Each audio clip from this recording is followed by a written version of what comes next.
दिल्ली के बुराड़ी से जो खबर सामने आई उसने एक बार फिर सोचने पर मजबूर कर दिया है कि आखिर एक इंसान शक के इतने खतरनाक दायरे में कैसे फंस जाता है। एक नाबालिग लड़की की कथित तौर पर जान ले ली गई, उसके शव को सूटकेस में बंद कर दिया गया। इसके बाद आरोपी चुपचाप रात के अंधेरे में शव को ठिकाने लगाने निकल पड़ा। उसने शायद लगा कि सुनसान इलाके में सूटकेस छोड़कर वो आसानी से वहाँ निकल जाएगा, लेकिन उसे नहीं पता था कि उस रात पुलिस की पेट्रोलिंग टीम इलाके में घूम रही है। एक भाई ही अपनी एक चचेरी बहन के साथ ये करता नजर आया। आरोपी की पहचान अविनाश के तौर पर हुई है। पुलिस के मुताबिक मृतका उसकी चचेरी बहन थी। अविनाश को शक था कि युवती का किसी के साथ प्रेम प्रसंग चल रहा है। इसी शक के आधार पर उसने कथित तौर पर अपनी बहन की जान ली है। हत्या के बाद शव को सूटकेस में बंद किया गया और उसे बुराड़ी के अजीत विहार इलाके में एक सुनसान जगह पर फेंकने की तैयारी करने की। यहीं से कहानी ने एक बड़ा ट्विस्ट लिया। आउटर नॉर्थ डिस्ट्रिक्ट के स्पेशल स्टाफ की टीम रात इलाके में पेट्रोलिंग कर रही थी। इसी दौरान पुलिस की नज़र एक युवक की संदिग्ध गतिविधियों पर पड़ी। पुलिस ने उसे जब रोका और पूछताछ शुरू की तो सवाल जवाब बढ़ते गए। मामले की परतें खुलने लगी। पुलिस के मुताबिक पूछताछ में अविनाश ने अपनी ही चचेरी बहन की जो जान लेने की बात कबूल की। इसके बाद पुलिस उसे लेकर अजीत विहार पहुंची। उसकी निशानदेही पर एक सुनसान जगह से सूटकेस को बाकायदा बरामद किया गया।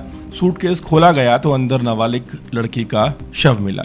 उसे कब्जे में लेकर पोस्टमार्टम के लिए भेज दिया गया। पुलिस हत्या की पूरी वजह और वारदात में किसी और की भूमिका की भी लगातार यहां पर जांच कर रही है। इस घटना की सबसे बड़ी बात यही है कि पुलिस को हत्या की जानकारी किसी शिकायत से नहीं मिली, ना ही स्थानीय लोगों से मिली है और ना ही एफआईआर को दर्ज थी। सुराग जो हैं वो पुलिस तक खुद ही पहुंचे। एक संदिग्ध युवक पर पेट्रोलिंग पुलिस की नज़र पड़ी, पूछताछ हुई और पूरा मामला सामने आ गया।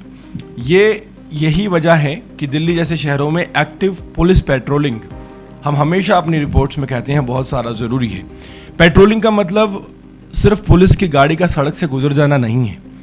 पुलिस का उन जगहों तक पहुंचना है जहां देर रात लोग आवाजाही करते हैं या कम लोग होते हैं।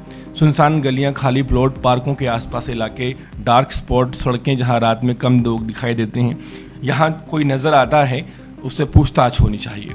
अगर पुलिस सिर्फ शिकायत मिलने के बाद ही मौके पर पहुंचेगी तब तो अपराध हो ही चुका होगा।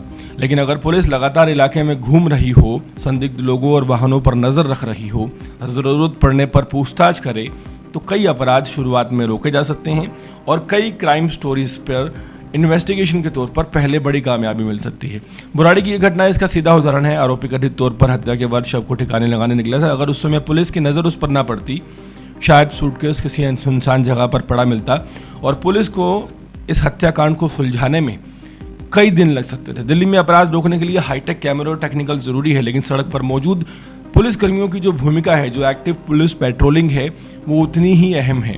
रात में पुलिस की सक्रिय मौजूदगी आम लोगों को सुरक्षा का भरोसा देती है और अपराधियों के मन में पकड़े जाने का डर भी पैदा करती है। बुराड़ी का यह मामला सिर्फ संदेश देता है कि अपराध होने के बाद कार्रवाई जरूरी है, लेकिन अपराध होने से पहले और होने के बाद उसे रोकने उससे ज़्यादा ज़रूरी है।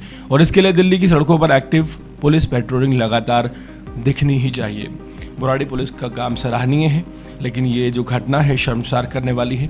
एक भाई के द्वारा अपनी बहन को मार देना और सूटकेस में बंद कर देना, ये सवाल खड़ा करता है कि समाज किस दिशा में जा रहा है। हालांकि पूरी खबर को लेकर बहुत ज़्यादा चर्चा नहीं भी है, लेकिन सोचिए अगर एक बार ये मामला दो समुदाय अलग अलग समुदायों में होता तो अब तक ये नेशनल मीडिया की एक ऐसी खबर बन चुकी होती जिस पर तमाम तरह के डिबेट होते। लेकिन सवाल ये है कि चाहे फिर वो दो रिलीजन का मामला हो या किसी भाई द्वारा अपनी बहन को सूटकेस में बंद करने का, महिलाओं की सुरक्षा कितनी ज़्यादा है दिल्ली में, ये सवाल खड़े हो जाते हैं।